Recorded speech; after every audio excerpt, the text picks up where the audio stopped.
இந்த வீடியோவில் நீங்கள் பார்த்தீங்கன்னா எந்த ஒரு சுவிட்ச் கீ ரூம்லையும் ஆர்க் ஃப்ளாஷ் ஹசார்ட் ஸ்டடி பண்ணி அங்கே இருக்கக்கூடிய எலக்ட்ரிக்கல் பேனலை சுற்றி ஒரு அப்ரோச் பவுண்டரியை கிரியேட் பண்ணுறது ரொம்ப அவசியம். அங்கே இருக்கக்கூடிய எலக்ட்ரிக்கல் பேனலில் ஏதாவது ஆர்க் ஃப்ளாஷ் ஆச்சு அப்படின்னா அதுலேருந்து வரக்கூடிய எனர்ஜியை பேஸ் பண்ணி அந்த எலக்ட்ரிக்கல் பேனலை சுற்றி ஒரு பவுண்டரியை வந்து கிரியேட் பண்ணுறாங்க. அதில் வந்து 3 டைப் ஆஃப் பவுண்டரி இருக்குது.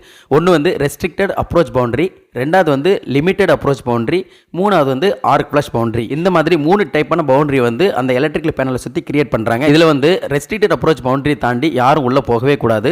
ரெண்டாவது வந்து லிமிட்டட் அப்ரோச் பவுண்டரிக்கு போகலாம், ஆனால் அதில் வந்து கண்டிப்பாக ஆர்க் ஃப்ளாஷ் ஷூட் போட்டுட்டு தான். சப்போஸ் நீங்கள் ஆர்க் ஃப்ளாஷ் ஷூட் போடாமல் போய் அதில் ஏதாவது ஆர்க் ஃப்ளாஷ் ஆச்சுன்னா அந்த இடத்துலேருந்து வரக்கூடிய ஹீட் மூலமாக நமக்கு வந்து 2 to 3 டிகிரி பர்ன் வரதுக்கு வாய்ப்புகள் அதிகமாக இருக்குது. இன்னொரு 3வது பவுண்டரி இருக்குது, அது வந்து ஆர்க் ஃப்ளாஷ் பவுண்டரி. இந்த ஆர்க் ஃப்ளாஷ் பவுண்டரியை தாண்டி வேறு யாருமே வந்து போகக்கூடாது. ஒன்லி எலக்ட்ரிக்கல் டெக்னீஷியன் ப்ராப்பரான பிபிஸ் போட்டுட்டு தான் போகணும். அதை தாண்டி மற்ற எல்லாரும் போகலாம். ஆர்க் ஃப்ளாஷ் பவுண்டரி தாண்டி வேறு எங்கேயாவது வாக்வே இருந்ததுன்னா மற்றவங்க போகலாம்.